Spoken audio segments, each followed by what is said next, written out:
Welcome to the second half of our special two-part broadcast with David Rule of ISLA. We talked with him a little bit later about his predictions for the market, but first we asked him what assurances he would give to institutions to continue to lend securities. Well, I think that they need to be aware that there are risks involved in any activity, any financial activity where you're taking on exposures to other institutions. Securities lending has been designed to be as low risk as it can be. You have the ability to recall on demand, you're over collateralized as a lender, you have a legal agreement which is tried and tested, and generally you're dealing with high quality institutions. But we've seen from the failure of Lehman that in the current financial conditions, large financial institutions can default. So any lender, probably working with its agent, needs to be very much aware of who its counterparties are, needs to do that counterparty credit analysis, needs to be sure that it's comfortable with the collateral that it's taking, so that if despite that their counterparty did fail, that they would be comfortable with the collateral that they would end up with. And I think it's possible for people to lend securities in a way that meets the risk appetite of almost all institutional investors.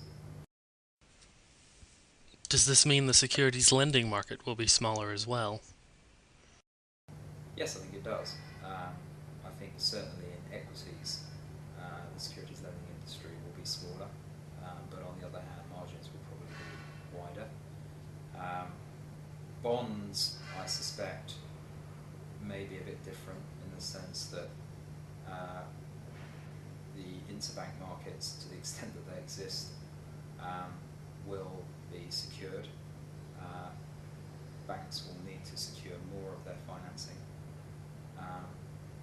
with high quality collateral, and the only source of that collateral is the borrowed. And I think the bond lending markets are absolutely crucial to the recovery of the banking system.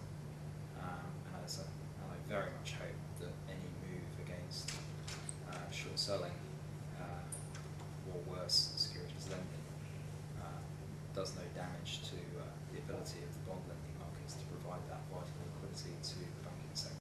And ultimately, what will the market look like when the credit crisis is over? Well, I think we're going to be in a market with less leverage for potentially forever, but certainly for a number of years. And that will mean, so the dealers will have less leverage, capital will be more expensive to them.